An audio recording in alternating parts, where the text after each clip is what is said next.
When you think about a global brand you absolutely love, what is it that makes them so successful? It's probably not just a great product, right?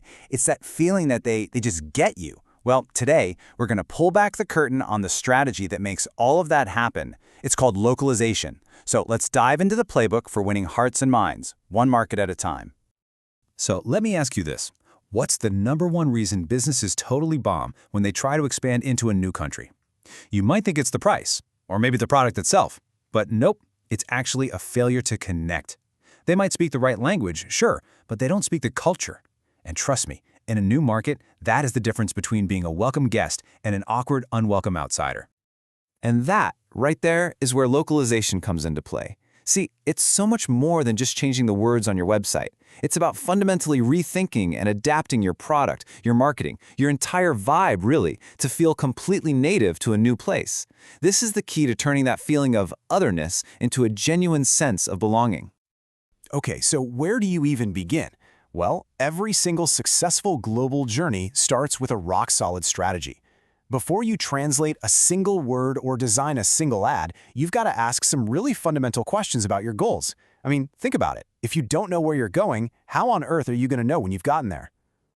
Your whole strategy is really built on 3 core pillars. First, you've got to define your why. Why are you even doing this? Are you chasing brand new customers, or are you just trying to tick a legal box? That purpose is going to shape every single decision you make. Next up is your where. You can't just target the world. That's not a strategy. You have to pick a specific country or a specific region. And finally, your what. Are you launching your entire product line, or are you going to start small with just one hero product? Getting clear answers to these 3 questions, well, that's the blueprint for your entire global expansion. So once you have your strategy in place, it's time to shift your focus to the customer. This is the fun part. This is where your plan becomes real, in the words they read, the images they see, and just the way your product makes them feel. This is all about the art of adapting the experience. And that brings us to a really crucial distinction: translation versus transcreation.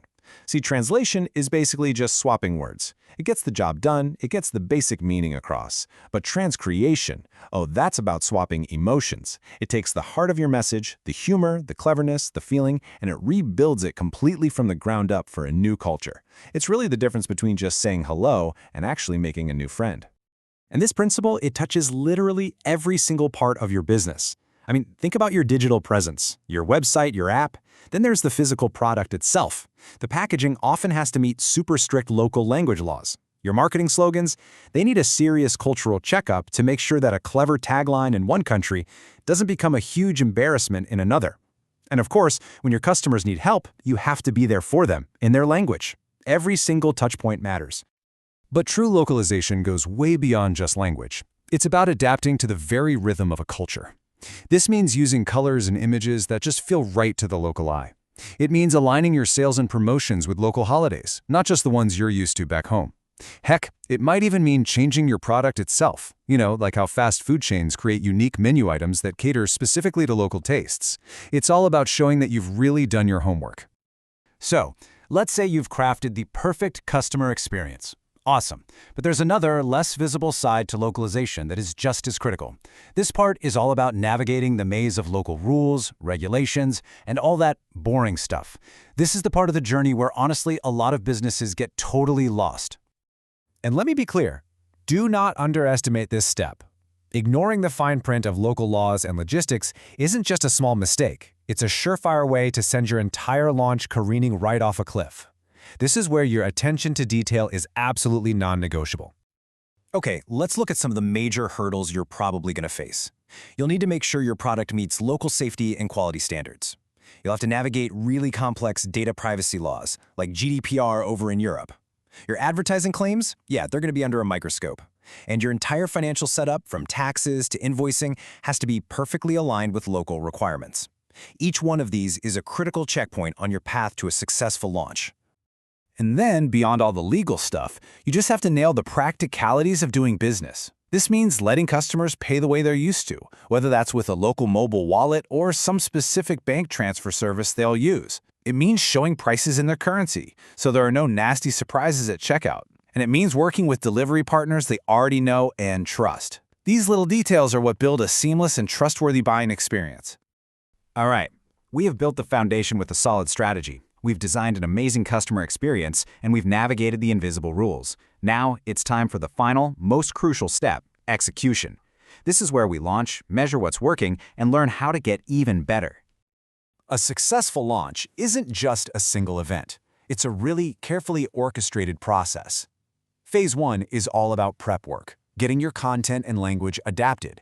Then, in Phase 2, you build your legal and compliance shield, making sure you're ready to operate. And only then, in Phase 3, do you actually enter the market, ready to test, listen, and learn from your brand new customers.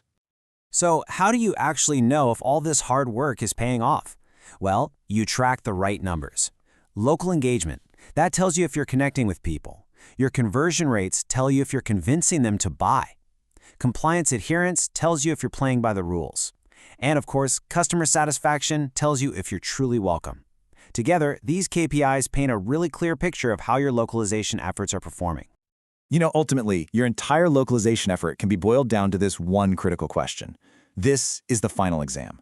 If you can look at your whole plan and confidently say yes to this, then you're not just entering a new market. You are ready to succeed in it. Look, expanding globally is a huge step, but it's not about being the biggest or the loudest company out there. It's really about being the most thoughtful. By truly embracing localization, you're not just selling a product anymore. You're starting a real conversation. And that is how you build a brand that doesn't just visit the world, but one that truly belongs in it.